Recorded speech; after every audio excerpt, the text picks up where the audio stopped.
Always keep in mind the survival rule of 3. You can live for 3 minutes without air, 3 days without water, and 3 weeks without food. Supermarkets have a food supply of 3 days. Little or nothing is done to prevent food outages when global food production will be stalled due to skyrocketing oil prices and climate change. Live for 3 minutes without air, 3 days without water, and 3 weeks without food. The peak for crude oil was in 2006. Now oil companies are pumping more water into the last crude oil reserves to fast pump out the last of it. They are also extracting oil from very dirty sources, like tar sands poisoning huge areas with the chemicals released in the process. Modern agriculture's dependency on oil contributes to a fast-coming peak of food production that leads to disaster for human populations.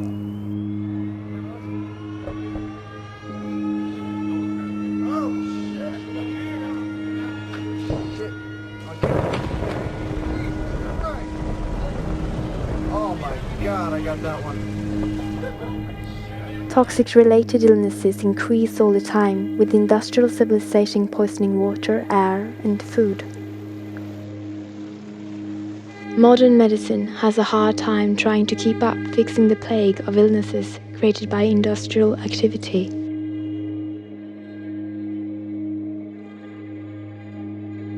One in 7 people benefit from an economical system which keeps the rest of the planet Earth's population in debt. All of the world's rural poor would be better off immediately if the global economy just disappeared. After the official colonies belonging to Europe collapsed, colonizers made the former slaves dependent on them. The most efficient way to do this was to take the resources from their land, making them dependent on import. When doing this, slave countries had to lend money from the global economy to stay alive. Now they're all in debt to the rich, slaving to pay only an ever-growing interest of their old loans.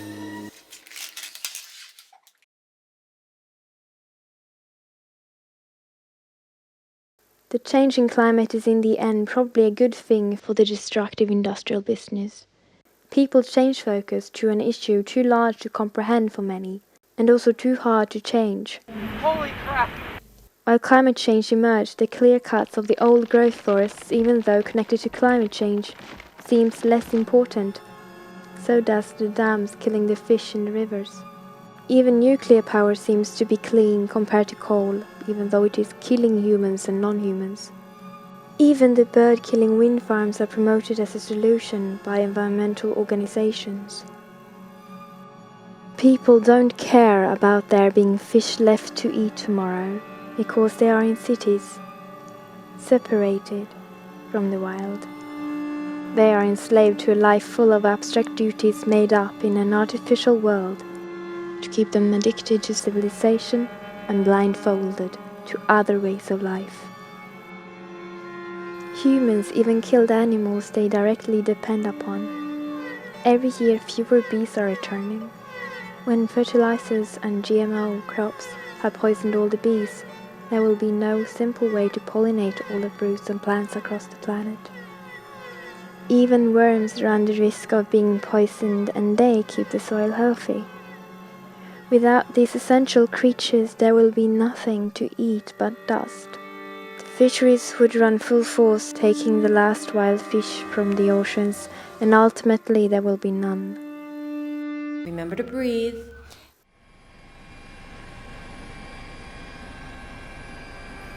These are no accidents, just the results of people believing in the domestication of each other and their environment.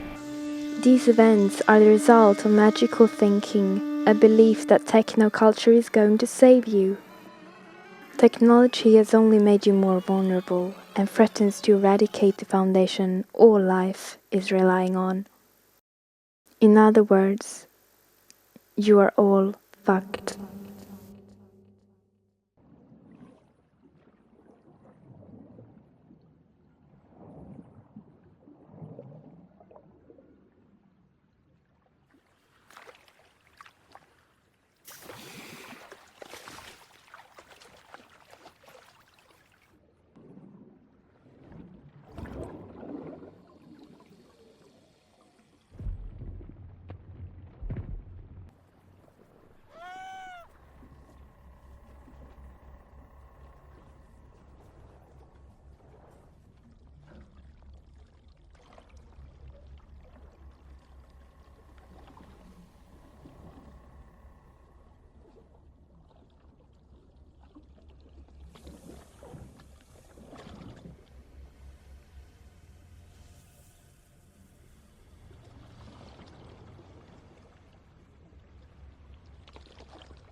Maybe it's the knowledge of an endless universe that makes us feel small and makes us try to control everything around us. This knowledge is possible because we're able to share abstract thoughts through symbol-based language. Symbols can survive generations, so the kind of knowledge symbols are able to represent can easily be passed on. Maybe people then started to ignore a much more complex world and started to trust simplified symbols and organized, defined words rather than the real world experience. Then learning more about the universe, as it could be defined by words, it became an object, and some started to believe it's meaningless. Believers in science and religions not based on their land bases had then eradicated all the meaning from the world they live in. Living in a world without purpose will make the project of saving it meaningless. Some cultures living free with the spirits of the wild did not attempt to domesticate the world. Sadly, these communities were one after another destroyed by the dominating culture of the civilized. Only few land-based free communities still exist.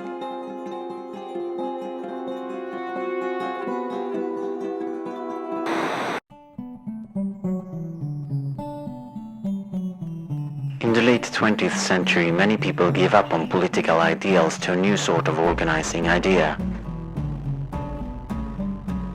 Man had created machines that consisted of systems. Systems were a way to further categorize and order chaotic things. The idea that nature is a system and man, a part of that system, became widespread. Soon people believed that the world was merely a system, and that the politician's duty was to maintain that system. People started thinking like machines.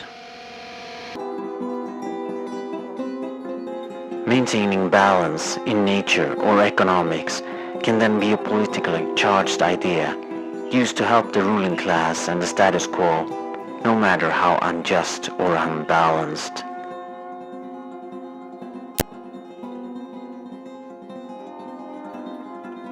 The idea of the ecosystem is a dangerous simplification because it leaves out the beauty, the language, and the unmeasurable nature of the wild.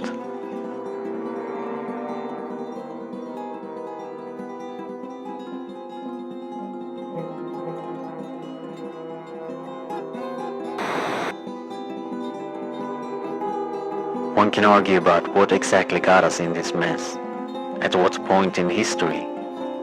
Already around 10,000 years ago, people began deforesting the Middle East, killing their own habitats, making it impossible to live at the same place without taking supplies from somewhere else. The big turn in history was maybe when people, during scarce times, began to domesticate wild beings. When they started viewing everything and everyone as resources instead of living souls to share the existence on Earth with. It was at this point ownership and slavery was first invented.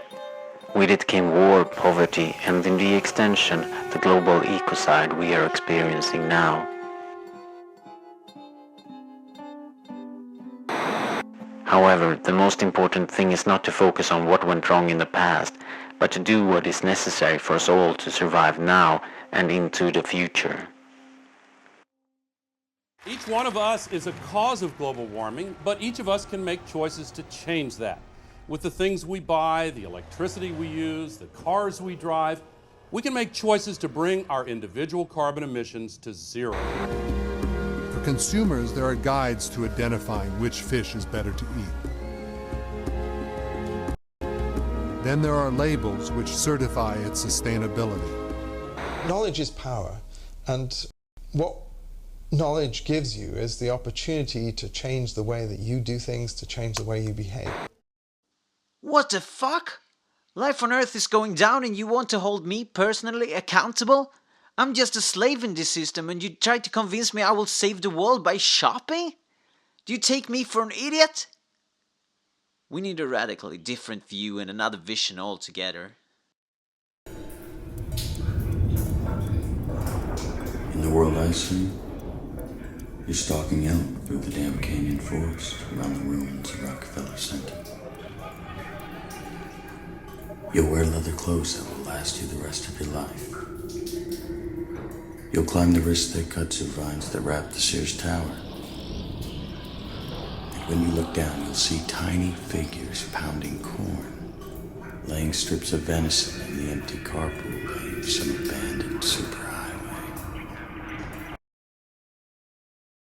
We need to rethink what sustainability really is.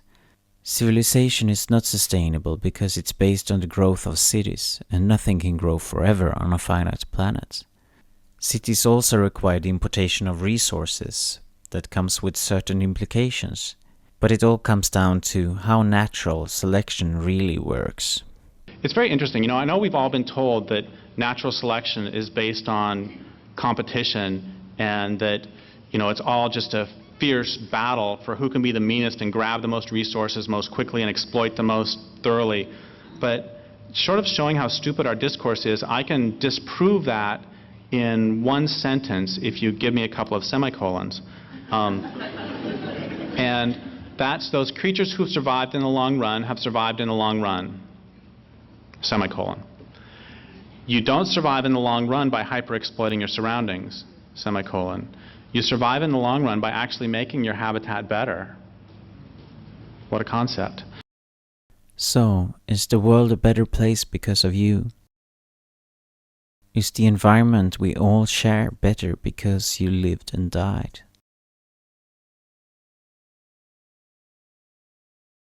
Okay, so anyway, two things happen as soon as you require the importation of resources. One is that you can never be sustainable, which means we could all become the best little natural capitalists in the world, and it doesn't matter. So long as there's this fundamental system in place, it's not going to be sustainable. And the other thing it means is that your way of life must be based on violence, because if you require the importation of resources, trade will never be sufficiently reliable.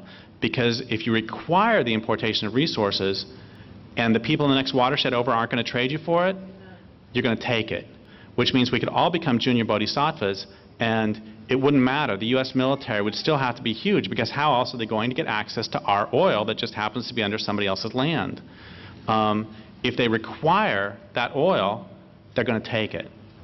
Just by definition, any way of life that's based on the use of non-renewable resources won't last. And I would go a step further, and I would say that any way of life that's based on the hyper-exploitation of renewable resources won't last. So if every year there are fewer salmon returned than the year before, eventually you're going to run out. And everybody knows this except for Michael Sissenwine, who is in charge of one of the divisions of the National Marine Fisheries Services, and his response when learning that 90% of the large fish in the oceans are gone was to say, that's not a problem. We have to ask what level of decline is reasonable or sustainable. So in any case, if every year there are fewer passenger pigeons return than there were the year before, eventually there will be none. If every year there's fewer old-growth forest, which once wasn't called old-growth forest but was simply called home, then eventually it will be gone.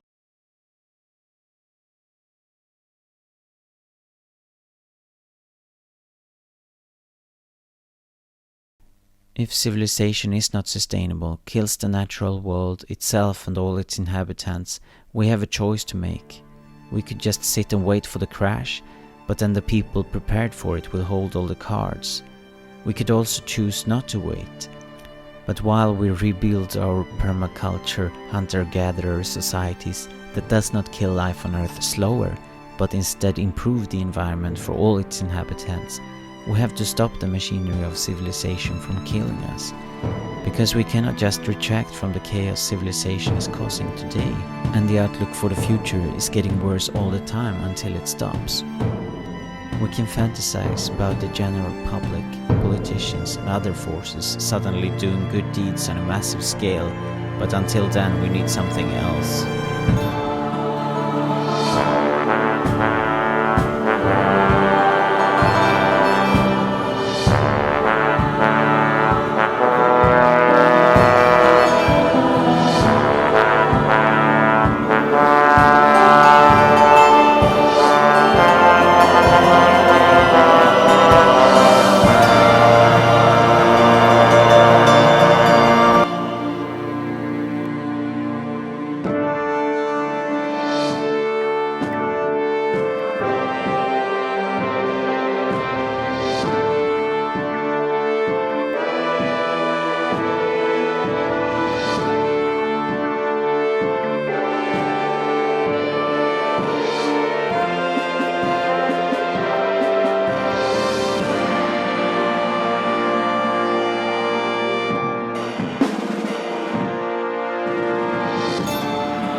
resistance against injustice and environmental destruction is everywhere. All over the world, people are struggling to save their communities and natural habitats. Levels of engagement vary, from signing petitions and holding signs to the destruction of violent property and guerrilla warfare.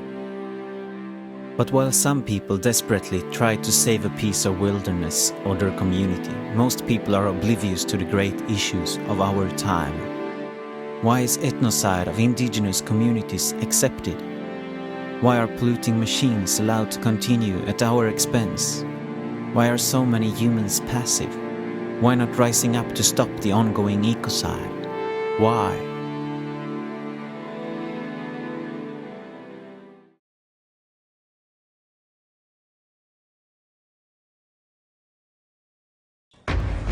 Nearly 50 people have been arrested after a night of rioting in North London.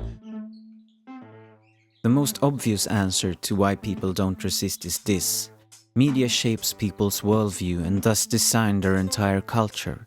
Corporations, their CEOs and shareholders are making fortunes by exploiting people and the wild, and sometimes have a huge influence over media outlets. There are already movies out there exploring this, but here are a few techniques used to confuse. News reports what happens right now, like a drought or an uprising, but don't explain the context in depth. It's often hard to figure out why things happen. The context is often too complex and too hard to explain in a short report anyway. With the internet and Twitter, news become even more fragmented and short. The only thing that matters to people is to be aware of what is happening right now in the flow of news. There is no time for thought and reflection. News gets disconnected from the circumstances, and the ecocide, murders, diseases and other issues appear to be isolated cases of mishaps. The context is not televised. The system driven by profit and the long history of civilization is being forgotten. Objectivity is a concept journalists use to convince us to trust them. The theory a journalist starts with when investigating a story shall be tested to be true and then be told straight. It's impossible to get rid of the values the journalist or the publisher has. And the truth is always distorted when translated into symbols or video. Then all sides shall be contacted for their view. This is rarely true. Most of the time people and views are left out. People with different views are often not even considered. For example, many times they report only the cops' experience of an event, avoiding the protesters. This is also the battle to be so-called apolitical. This is a charade because when it comes to news, everything is political in one way or another. Saying someone has a political agenda destroys arguments for no real reason. Every argument that fosters inertia is automatically pro the status quo, and that is not apolitical. If you believe you are apolitical, you are supporting the order of the day, with the destruction of wilderness and increasingly centralized power as the norm.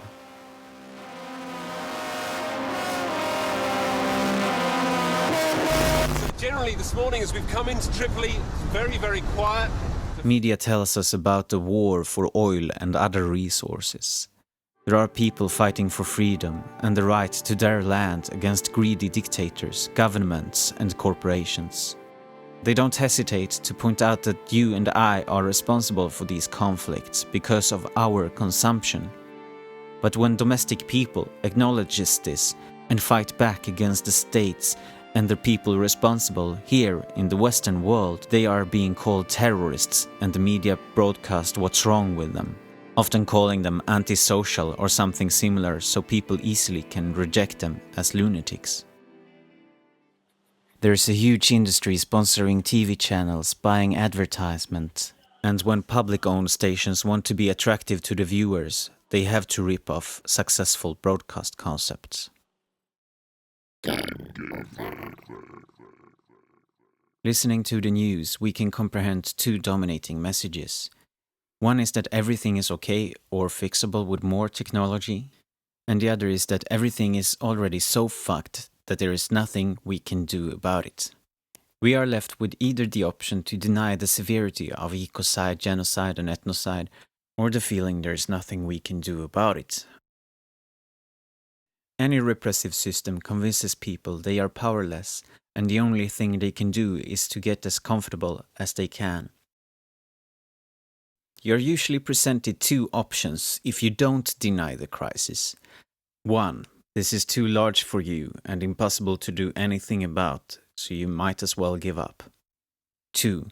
Okay, people, time to save the planet. But where to begin? My first step was going with all hemp underwear. It's awesome! Except when the hemp oil seeps into your bloodstream. Then it's awesomer! Focus on the personal changes in your lifestyle. Become a vegetarian, take shorter showers, grow your own food, and convince all your friends to do the same, and we will make it. Their message is clear. Always remember, you are the one to blame. Lifestyle changes take for granted that you are inescapably bad for the world, and you must destroy as little as possible. If you follow this reasoning further, you will have to kill yourself and do no more harm. There are machines on this planet that are destroying so much more than you personally ever will. If you work to stop these machines from the onslaught of the wild, you will do more good for life on Earth than any dead human being ever could. If you just become a vegan, freegan, or commit suicide, the destruction will continue without you standing in the way.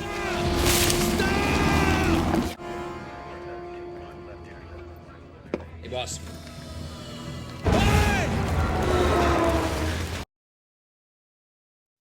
This obsession with lifestyle changes as a solution to this global crisis may also be connected to how economists think. They focus on supply and demand. Because inside the economic system, the demand or consumption drives production. But for people to get wealthy in the first place, they have to have more resources. When humans with technology learn how to exploit the wild for natural resources more efficiently, people get more to spend and the demand goes up.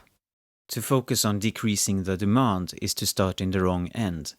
The demand automatically increases as exploitation gets more efficient, until we run out of natural resources. What actually needs to end is the exploitation itself. It will end at some point, when there is nothing more to take.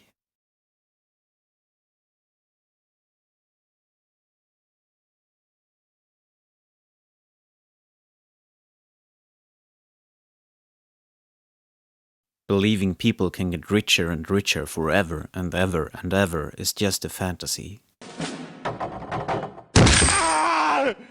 When the planet has been stripped of its available forests, oil, coal, gas and fish, the wealth will decrease. To solve this, we shall not prioritize to decrease the demand but instead decrease the exploitation. If we allow the exploitation to continue, we are heading for disaster.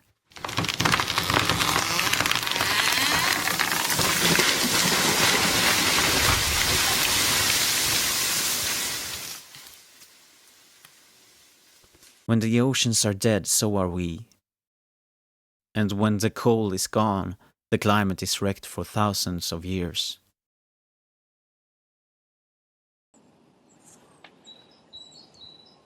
The word nature as a concept separated from the human species is pretty new, first defined by Aristotle around 300 before Christ. The concept grew over the years and became a belief that the human species are not part of nature. A belief that nature is the wild lands and oceans out there. Many people aware hope for a paradigm shift, a shift in mind from the old belief that we are separated from nature. When people discovered that the Earth wasn't the center of the universe, a paradigm shift from the old worldview to the new occurred. This took a long time and basically people had to die and take their belief to their grave before a new generation could be open to such a suggestion. What we now have to realize is that humans are not the center of the Earth. We are simply one species among thousands of others, and we are dependent on aid from bees, fish and other species for our survival. One problem: when it comes to climate change, we can't wait until a new generation of people has realized facts before we act to stop the pollution. Fish don't have that long time either, neither have the 200 species going extinct every day. This separation also means that people no longer experience their water coming from rivers and their food from the wild. People have been turned into consumers, drinking from the tap, getting food from grocery stores, not even thinking about what would happen if these services ceased up. This outsourcing of basic survival skills, like growing food, makes people less resilient as the oil-driven economy collapses. It also makes them protect a system that is exploiting the wild without care for anything else than short-term profits. Many places are now uninhabitable without an import of basic necessities.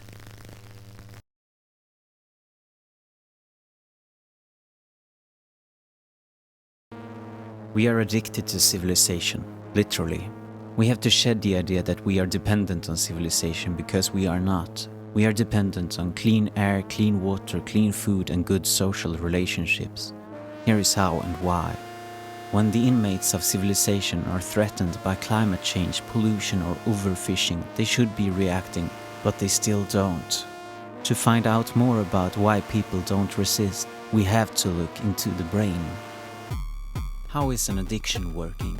Our brains have its own natural drug called dopamine. Every time we subconsciously think we are doing something great, we are rewarded for this by the release of dopamine, like eating a beefy meal or accomplishing something. When we have all we need, we don't have the instinct to stop. When we get too many kicks from, let's say, eating or shopping, the brain responds by changing. To not be overwhelmed by all the dopamine kicks, the receptors for sensing the dopamine are getting fewer. In other words, overconsumption leads to numbness. People are not as sensitive to natural rewards anymore. This is how an addiction is working, and it's possible to repair, but will require going through the same process a recovering drug addict goes through. If you just take away the drug of choice, whether it's food, shopping, porn, checking email, Facebook or other everyday comforts of convenience, we're left with an urge to get what we used to have. Give me the ring.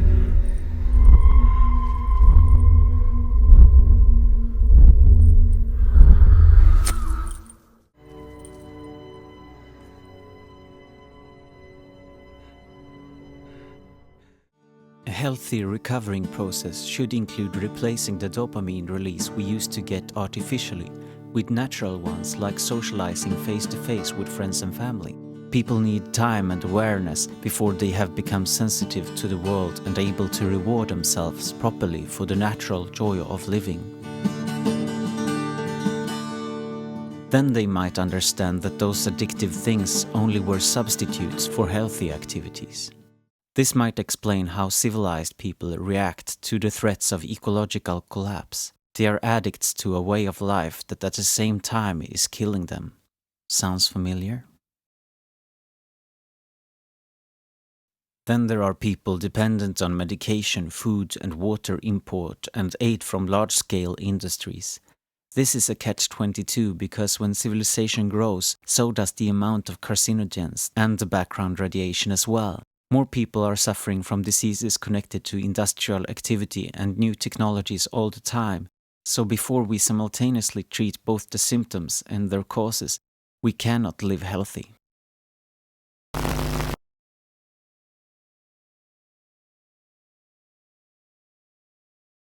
What is modernity? I mean, modernity is not some absolute force removed from culture or isolated from history.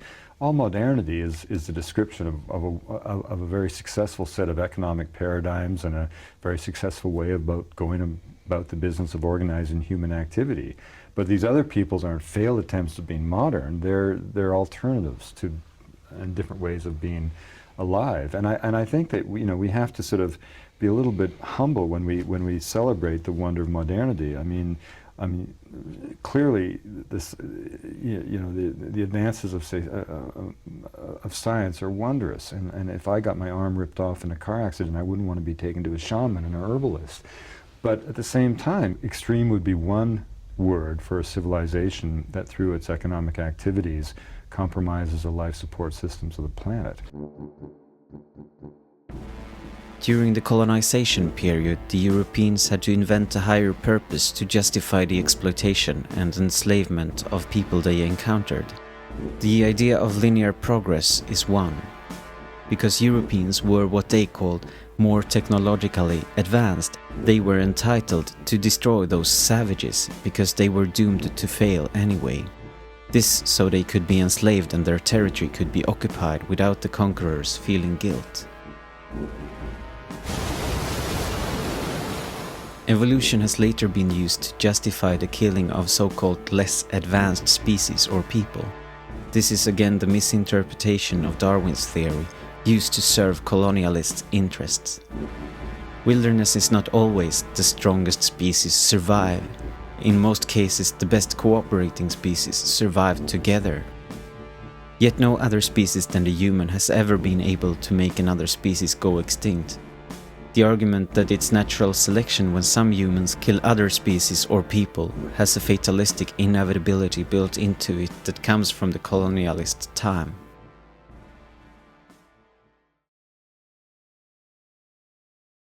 When we trail events kicking off different developments through history, we have to remember that we too have become who we are because of that long history.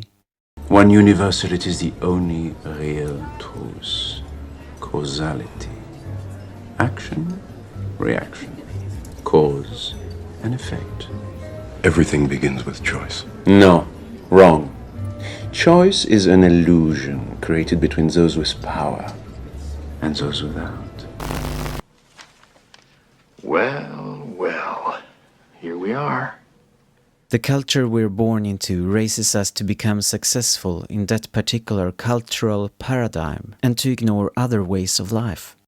To be accepted by the people of civilization, everybody have to fit into that ideology, and most people cannot break free from it because of the ramifications. After 4 decades, corporations closed shop but neglected to clean up. In retrospective, we now know that the civilized culture is lethal to life on Earth, as well as other cultures. Because not everybody agrees that killing everything for some people to get wealthy a limited time is just unethical, there is resistance. If a movement achieves no progress, it leads to people feeling discouraged, and either they become inactive or they escalate tactics. Those who make peaceful revolution impossible will make violent revolution inevitable. Action, reaction. Cause and effect. Action, reaction. Cause and effect. Why did you try to be obedient so much? It's my nature to be obedient, Mr. Birchwell. You were lying. You were stinking lying. Humans are likely to obey an authority's orders if they know that the responsibility lies on somebody else. With the hierarchies and institutions of civilization, the personal responsibility as compassionate beings disappears. So unfortunately, most people are law-abiding citizens, and it wasn't those guys that changed things. Obedience to authority wasn't a valid excuse in the Nuremberg trials, and will not be forgiven in the future. Not when doing exactly what we're supposed to do means letting this civilization machine continue to kill life on Earth just to make commodities of living beings and life easy for some.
Most of the time, civilized people are occupied by work.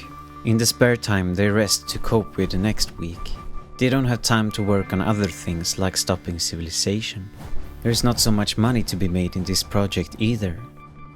The people that are working for the growth of cities and the exploitation of the wild are working full time and are greatly rewarded. Maybe that's one reason activists are mostly fighting defensive, simply because they can't keep up.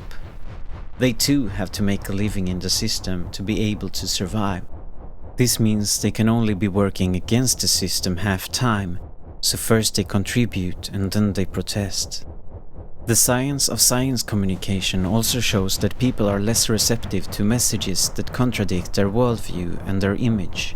So to still fit in their social community, they neglect ideas that would make them change. So many people care more about how they are perceived than what is really threatening them.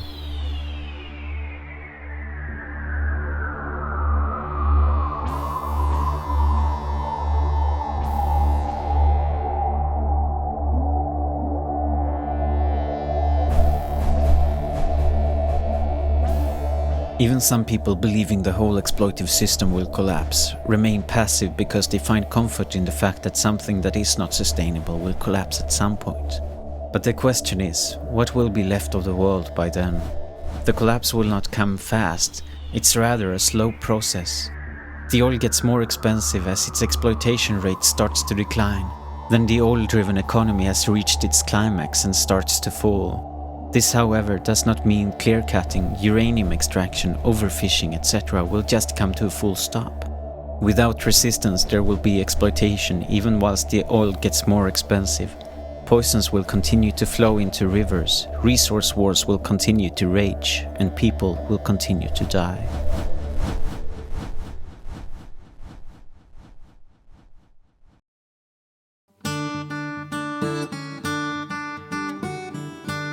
If you see no alternatives to civilization, look around.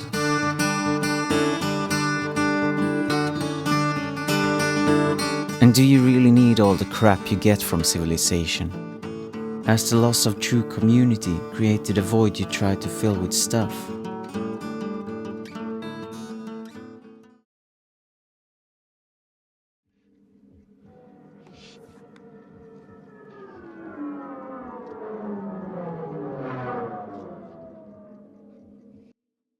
Then there is fear. Fear is what keeps many people from fighting. Fear of losing their privilege, fear of imprisonment, fear of repression, fear of death, fear of being the bad guy, fear of doing the wrong thing. When the fear of everything continuing as before scares you more than anything else, you will be ready to resist. You have then reached the fuck it point.